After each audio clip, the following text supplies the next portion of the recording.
Shalom, peuple de Dieu, je vous salue au nom de notre Seigneur Jésus-Christ et bienvenue dans votre émission Parole divine. Je sais que vous êtes encore nombreux pour pouvoir suivre votre émission.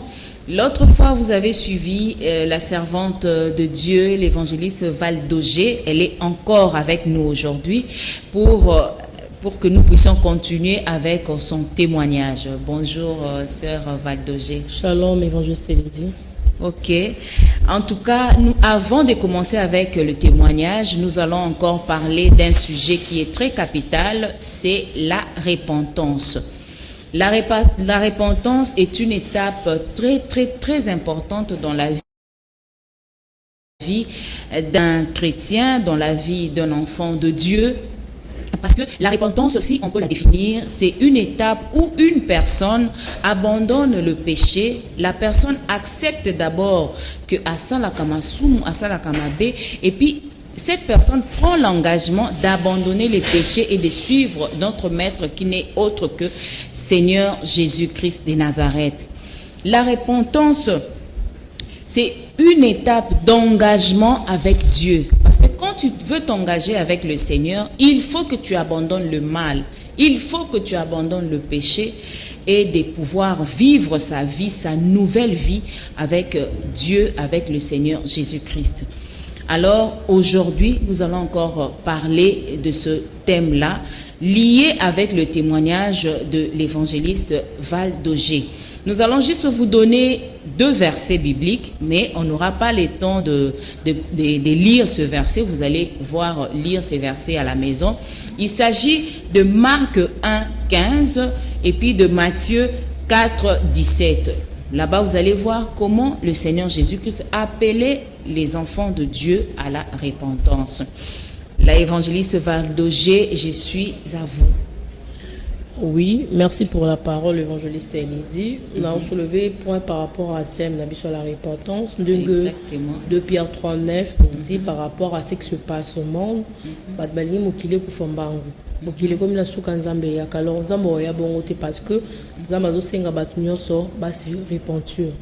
de Pierre 3, 9, Dieu ne tarde pas dans l'accomplissement de sa promesse comme quelques-uns le pensent, mais il use de patience avec nous, ne voulant pas que chacun de nous périsse, mais parvienne à la repentance. Yango a télémaki, azo gang, azo benga batu, baya la repentance, dégué Matthieu 4, 17 et le Nabiso. La repentance dans la vie d'une personne, c'est très important. Ok. Ce qui te cause un moins ciment, parce que dans l'émission, il y a des gens qui Nzambe, sur concernant les églises d'aujourd'hui, et puis sur chantre religieux et puis mondain de Balobaka. Ce qui peut relater un peu. Oui, témoignage d'Angaï, ils allaient comme chapitre. Plan d'ICO, dans la classe, cours à un plan d'ICO, chapitre 1, chapitre 2. Alors, dans le chapitre 1, comment il faut que décortiquer, et comment on s'en va le bac d'Angaï. Ceux qui n'ont une dame pour l'église, pour la bateau, balandé, bichoté, mais quand ils sont contentés, le lingue, basal naïe, bazotambu sa église. Le lingue, basal naïe, bakangi, bana naïe, baye, bayete. Donc, sous ces relations, il y a bana naïe, n'a pas sororitaire, mais baboui mettre dans la relation na bango nzamba zaki contenté et puis atalisa kinga lolenge biso basali tozo sala makambo o ezali toza ko se baser na makambo ezali très importante le col la fertilité tolingi doit apparaître comme maître de photos dans les églises. En tout cas, Dieu n'était pas content de tout cela. Et puis côté à Batling le bazara, à tout moment je vais à la montagne chercher la face de Dieu, chercher la face de Dieu. Dieu habite pas la montagne, Dieu habite en nous. Donc ndenge bazara fatigué zo mata na ba nzete na bangwana, ça fait mal et puis nzamba telisa ki yabi. Bon, c'est l'ignorance parce que baza mal enseigné. Mutazo ke olukanza bilangomba, bon, peut-être un gomba ezama bete, ezali si ka eza que peut-être ezara kimia ou parle avec ton Dieu, mais ne dis pas que non, je vais aller chercher Dieu là-bas parce que nzamba za kuna te nzamba za katsina.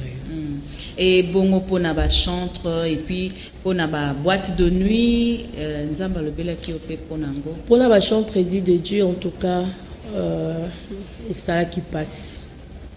parce que ngala na koli na yebaki mutu nyonso oyembela nzambe azaya nzambe na disait que respecter bon marquage na banga bon parce que la vie non bato bazwa vie na bon mobimba ba bonzango pa nzambe baza bato sakala te mais eloko ngala mona ki ma sœur na ebité pour comprendre yango il faut kufa mais so okufi yozu grâce loko nga rozongo te mais so yozu grâce te c'est fini nzambe atalisa kinga basali et puis et ça qui n'a pas si koyeba oyo azakati ya faux mais la koyeba sabato il y a d'autres qui m'ont écrit dans les commentaires que non tanga ba kombo na moment tozali eza moment ya koluka tanga ba kombo ba tuté toza ko élever ka Jésus-Christ parce que ça sert à rien de citer les noms de gens et ça que moto azolanda témoignage ou azu par na ya comprendre maintenant na changer le lengi na ngani na ko sambela na changer le lengi na ngani ni ya ko approfondir relation na ngala nzambe c'est ça et puis na sambela nzambe ala kisanga et c'est quand na ko kisanga na pona koyeba ko invoquer à tout moment c'est ça je vais pas citer le nom de gens mais na ba congolais maman sur 100% tout chakaka 98 baza faux les dés là il faut tout le cadeau et les dés là ils abanel la banal parce que nzamba lobi bayembela kanga le coup mozenga na pesi bino nyonso kitoko mayele nyonso mais le coup na kabola ngona motote ezayanga mais bango bazo yemba banzembo bazo kombolanga babimisi liboso pona ba escroquer bato pona ba koba attirer bato envers eux mais la se bazo yemba bato misusu donc en fait pour to kende moi pour témoignage des amulai donc bazo yemba pour ba satisfaire mitema ya bato mais ya nzambe te et puis pona ba intérêt na bango pour la ba intérêt na bango alors nzambe azaki contenté ezamba msusu témoignage oza vraiment combattu bato balingana lo bango te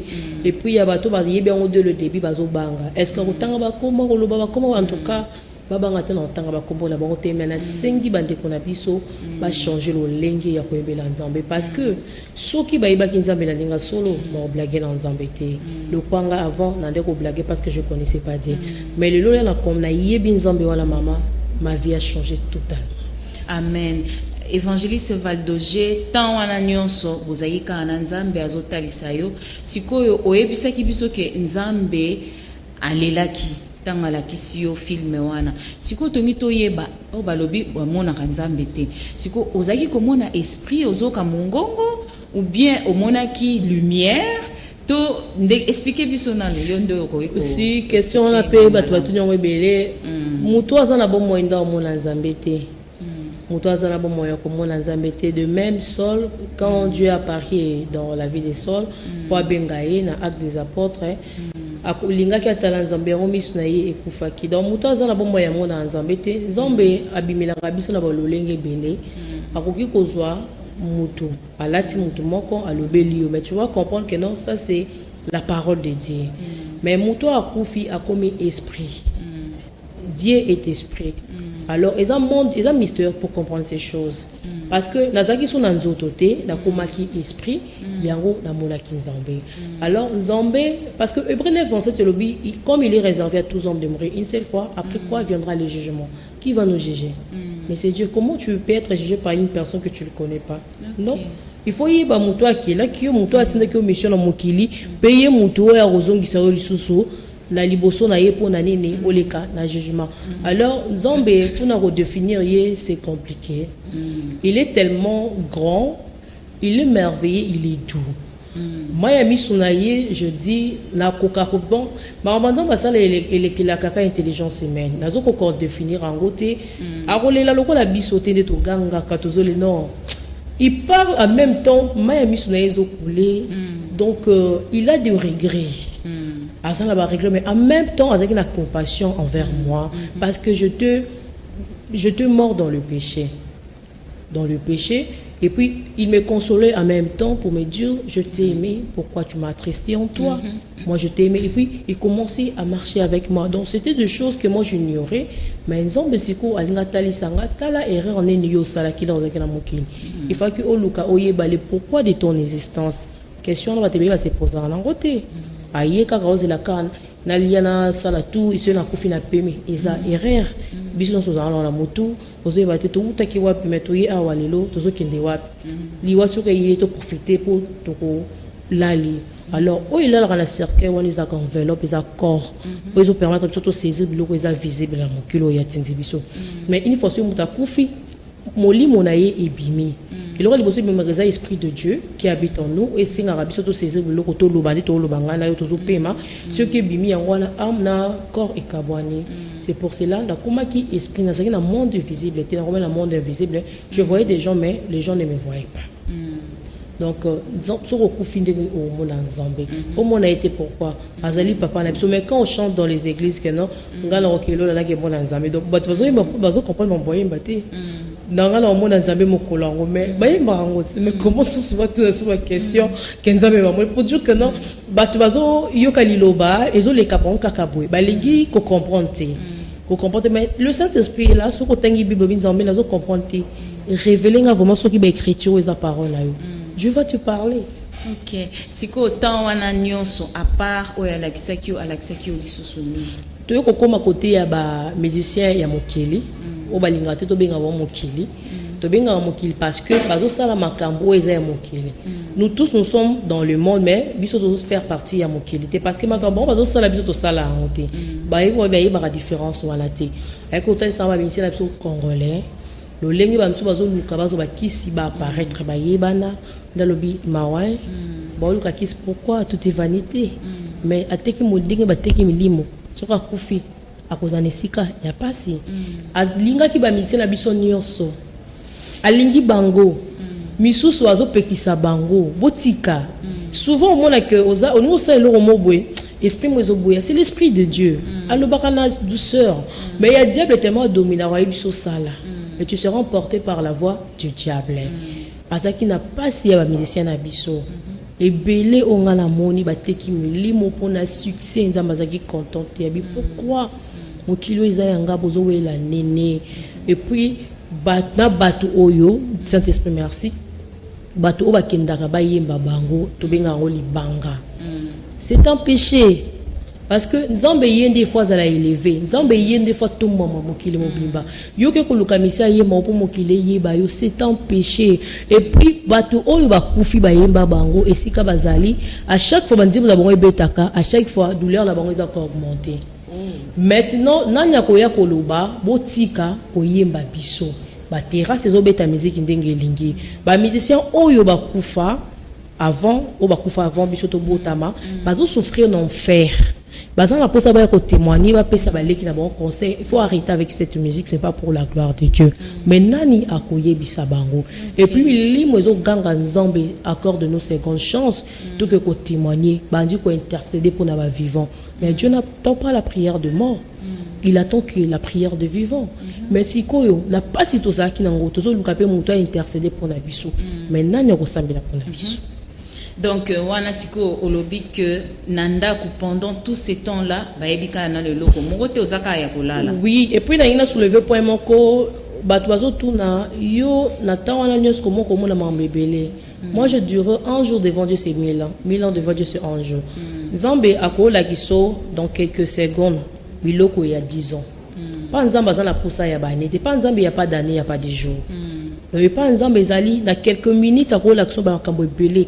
Ça nous arrive au la lozolo tandoto, le moni ma mbebele mo saisir ka likamuki.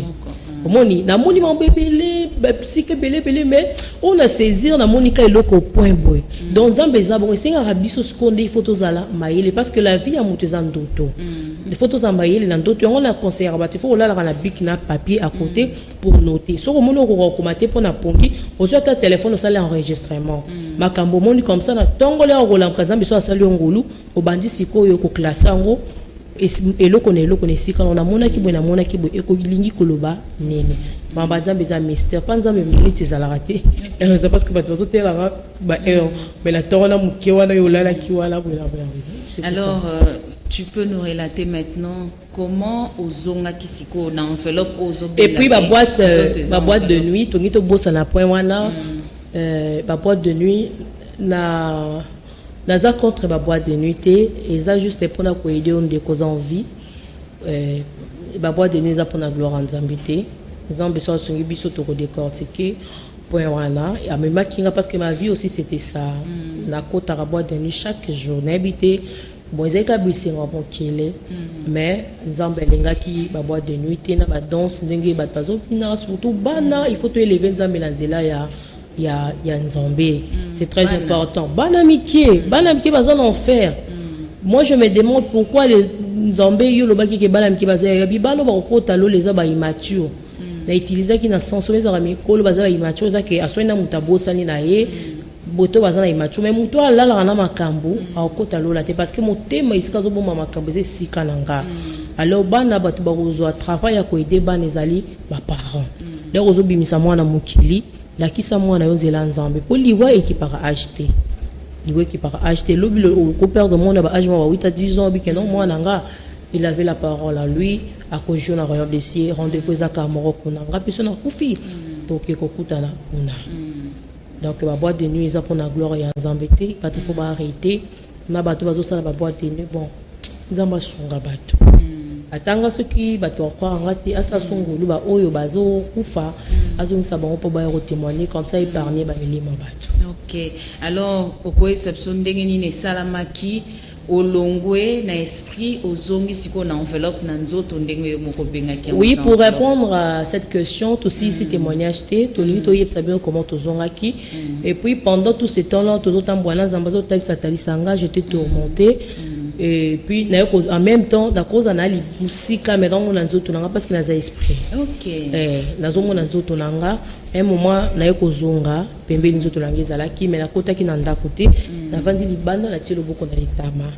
Nazo ta kanzoto ndenge e trahir nga ndenge tromper ngai na landaki ba 2 jours na ye na sepelisi mais na suka zaki yanga te akabwani la yanga un moment na koti na kata ndako na ina ndobete bambata mais moi ko simba ezate parce que oui parce qu'a trahi nga na beta ibamba toza mutama boza lokuta tu m'as trahi mais si qu'on attend wana nzamba za susuna yote non azolo balanga zotikanga. OK, alobi nanga zotikanga azana ekaka jugement ils ont vraiment moulaï mais vise à court batelo ba ibarate jugement ils ont moulaï même za mutakoti morgue pendant tout le moment il y a ba obsèque na ba dozo préparer il y a za la jugement jugement est vraiment long.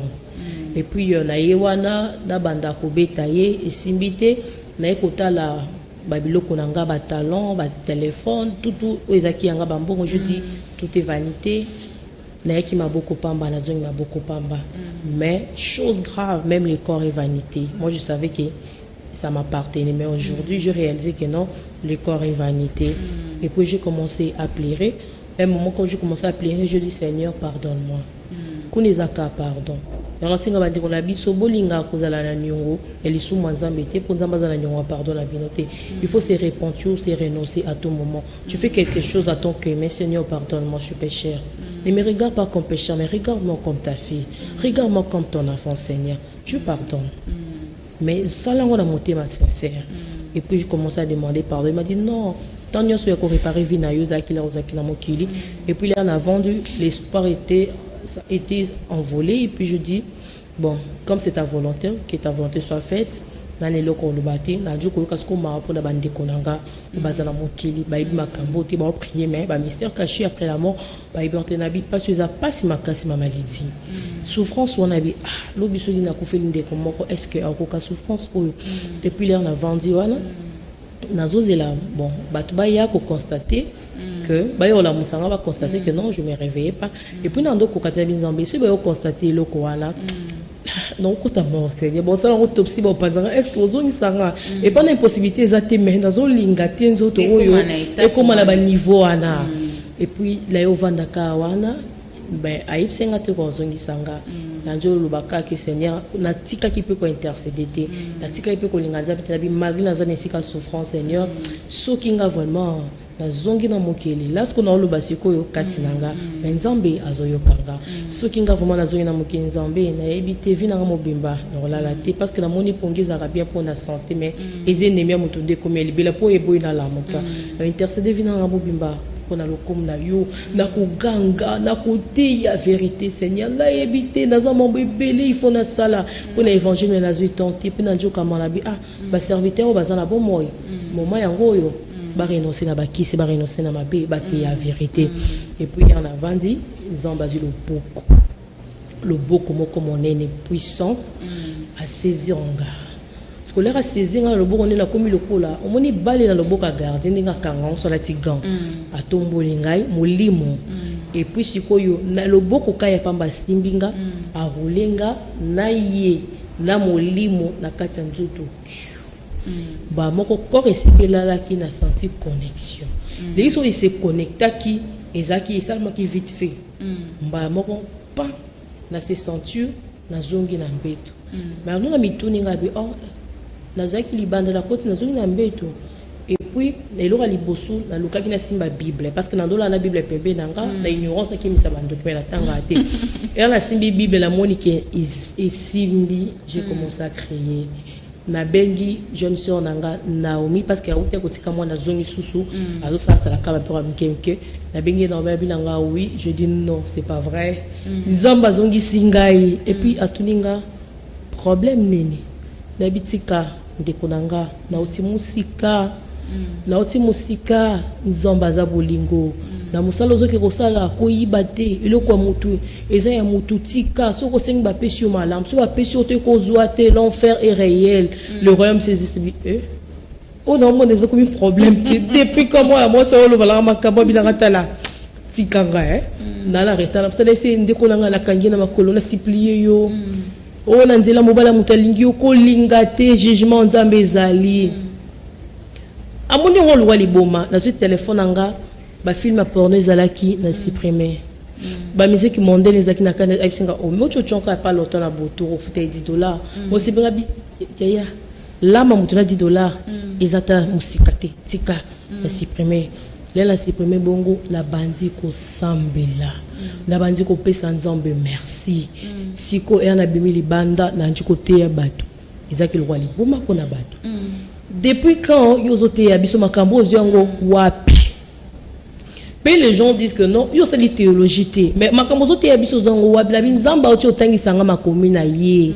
Évangéliste Bardoger, ce qui te expliquer un peu na ba to bazolanda biso parce que alobaki que vinae ezalaki vraiment très sale ce qui te le bandengwana et na moment où nzambe amlongola ki pe makati na ye atalisi makambo nyonso vinae ndenge ezalaki comme nzambe apesi ngolo azongisi susu na mokili ndesiko yango wana étape otokomi aza ko expliquer comment bandeko ne bamona ki lokola liboma. C'était ça, maman. Na komi muta liboma. Ngala bimakaso na bimi lelo ti lobi 24 heures sur 24 na linga anda côté. Na vali sur la monika mutu. Botika via ki moyibi, botika via kobo fornication. Wali boma, mais maman za moyi mabe quand maman ba dité on okosi to kotika te. Là c'était difficile pour la base ko message là que non liboso parce que ezo kanga batezali et kobo. Ce quand là comme ko ça ba c'est pour ndo ça mi ba SMS nanti ko tindela bato nanga ba esenga maman za mo pe ya boete. Ba ninga nyoso ba yara maman za ba so ba miracle yo ramba mo ka tika kobo ça to kotika te wala ko okosi. Et puis ce ko yo et comme singa lokwa liboma. Papa nanga za na camarade na ya pasteur za pio petini na âge mais ba koma lokwa ba camarade aibi pe biso de to koli ayaka so atunika ka atuninga ba beza na chambre bi oh yango abeli yabi ma nous amona te pas habiter au méditer parole dit azo méditer parole n'importe quoi benga ya ozo méditer sur les c'est non méditer sur les trois compagnons de Daniel ba moi je comprends là je ko expliquer mais on c'est pasteur na makambo fona ibisayo talangai nzamba longoli molimo nanga ameminga vraiment bona bona ayambinga bilanga non aux yeux grâce na miso nzambe biso tozu appel mais tozu na lolengo tolinga tu ba mystère caché de la mort mais comment nzamba c'est liongolo parce que ça homme spirituel il m'avait compris facilement oui il m'a compris tout ce que tu dis est vrai et puis ici ma parole nanga botika ko traiter motali boma makambazo les vrai il faut ya ko témoigner to soigner je dis abilanga programme dimanche na témoigner l'église na vandi maman nanga côté nga la chambre abinanga on blague pas avec Dieu yo soki o meki ko témoigner nzamba ko saloma ba ko boma yo mais kaka ko loba ba bêtise na yo parce que yebinga nazaki bizarre vie nanga zaki bizarre nazo mériter ti baluka ki ba même pas na hôpital pour na bango loko ba mona ikeza bon soki zaki peut-être ba end wana ba poto mais bakenda ko tika ndena zi de fou mais ah loko tozaka nango te ba mona ka ndire moi na ba mutu zo sa suma lamu te peut-être perturbation ya raison mutu zo sa malamu te mama ko de ayi ko menacer ngai na jolela ba mo na njole na ipsi nzambe na ki témoigner parce que nzamba le benanga il faut to bikisa milimo eza mission la confie yo loba makambo moni et puis na ipsi nzambe vina nga pesa sakili ce qu'on a ko ta bato est-ce que bon ndima nga mta désordre boy c'est na que tili mapela loba la mission bato na nga ndima nga binanga ko ta la bato te nga dem la poni yo na musala oyo évangélise même si c'est un osate maman moi je parle avec Dieu comme ça. On parle comme ça, il est devant moi, il me dit des choses. Mais c'est non, parce que Nzambe a sa papa. Oui, bolingo ya mwana, ezata la maman na yebi so boti mwana de mwana osingo loko, ayaka na ba caprice, ne chodolo. Te maman, moi je fais ça comme ça. En tout cas, na yeba ki Nzambe maintenant, na yeba ki aza papa mo malamu alinga kinga, na zui vraiment papa adopté nga longa na makila ya ba père biologique, azui makila na ye asombi ngai. Maintenant na yebi non papa, non témoigner te. Na boyi Singa, tu vas témoigner. Parce que là, on a beau yazongi singa binanga, au beau sani on a singa ba pardonne-moi, mais les gens bazon dimanga tabianga non. Ngala ebisio devoir nos alliés loba. Parce que yo za na minute yo esclave langai. Oza moumbu nanga loba. Ba croire na yo te yo soko lobité oza na problème langa. Soko lobité oza na problème langa ba loba. Ba croire na yo te ba croire na ngabo na ebilo non ça. Nanga pitala mama zo mena singa dans loba. Singa tu vas parler. Mais sinon, c'est non le bâtiment. Maman pas à disparaître. Denanjolo, qui a manifeste-toi. Pourquoi tu t'es boui? Non, le bâtiment, comme tu n'es pas là. Parce que tu as le tu n'es pas là. On est à Salaki. Maman a l'air à l'ali à PC Vision. Ok. A ABC, tika comme menacé. Aza monsal n'a pas tindié. Gam la esi makamuni sur les avrais. La bima la 5 heures. Nagenda la ta sapato na balabala na ozi la pasteur na coin pour maman ndo mena singa le na zuna kimi na bible na ngai maman il a retard ba 6 heures wapi lek na ngai c'est déjà kenda ki église abi nzamba limbisanga na moni nzamba confirmer nga et puis jeune sœur na pas na ba doute heure alali nzambe ayeko révéler na ndoto kenon botika makama le bezavwe et puis à partir na ba fuka ba singa nzambe pardon ba changer fina bango église pe na kenda ki na juba menace azolo ba mabulu kuta azoba mamba lokuta et puis nzamba yako révéler deux personnes à quatre églises wana pour dire que non comme non ba c'était vrai et bongo tango bandisco ko témoigner ba serviteur de Dieu au bazaki ko inviteur ba yamba ki message wana ndengene et puis ba fidèle est-ce qu'il y a eu quand même moi ba changement pe na ba vie ba fidèle au mususu yo yebi. Bon, le problème c'est que comme ko bangilanga ceux qui na tima kolona église le kana oyi ba fidèle na ba OK nga mission na ezaki yangote parce que nzamba pesa nga pédon il y a vision il y a prophétie je vois des choses alors bon balinga ki ba étouffinga alors le kola ezaki nzambe limtabenga kinga c'était impossible de le faire alors ba église be na kota ki ba pasteur bazaki obeba penza batali senga direki bazaki obeba mais bazo recevoir message nanga bazaki ba yebi kiza fo comme ko banga mais bon est-ce qu'on banga que vérité moi zo bima kota ba fidèle ba yoye ba vérité ba ko yi ba ko kim église ba banda ko sambela bango mona bandako yango siko ba koma ki ko étouffer message wana et puis là bon ba sala bon zamba yebi singa ko za son contact na bango te ba zé obunga alors ba koma ko lukangai de façon que ba étouffer ngai maman je fais des choses bala tanga ba batoji ba belé ba réserver langa ba kiti moko ya mabe ya lokwa ba kiti ba royal palais royal ba pesanga ba kisi moko ba pesanga ba nzitila kindoki donc c'était vraiment chaud mais comme Dieu nous laisse pas à benga biso quand il donne de la vision donne aussi la provision azaki na ba provision réservée qui pour na oyeba o ya za fo o ya za vrai o ya za fo za vrai mais la Kinshasa nzambe ayo kamara na basali na yi amen ayo kamara en tout cas témoignage au est tellement édifiant mais faute de temps on va encore continuer prochainement. Évangéliste Valdogé à kozonga lisusu et puis à édifier encore banana nzambe et loko vraiment te retenir encore plus c'est la repentance yango moni lelo comme elle a reçu l'appel du Seigneur, elle a reçu l'appel de Dieu, Nzambe a bengiye a kotanelanga na ye pour que asalela ye, et puis en plus a expliqué déjà na bana na Nzambe ba oyo bazo continuer kaka na masumu ba ebate l'enfer existe. Ba ke ezali ba fable te. Tout ce qui est écrit dans les Bibles tokomona yango pe toko vivre yango, mais seulement Dieu nous accorde le temps de nous repentir. Là où tu es, mon frère, ma sœur, réponds-toi. Alobi awa ke na téléphone na ye, elle avait des films pornographiques, ba musique oyo okoyi nzambe epesaka nzambe lokumu te. Si tu reconnais en toi que tu as ces films là, ma sœur, mon frère, écrasé yango na téléphone na yo, ba misusu pe baza nango na ba CD na bandako tout ça eza pona lokumu na nzambe te. Ba musique oyo moni kezo pesa nzambe gloire te. En tout cas eza na tina pe ya koyoka yango te. En tout cas, tu peux sous merci, tu remercier les évangéliste Valdoger parce que tu es piqué. Même à ta âme, mon ce qu'ils a sauvé, ils a fait monene na lola. Très cher Banana Nzambe, tu peux sous merci et puis au revoir, tu kutani sous na épisode sous. Bye.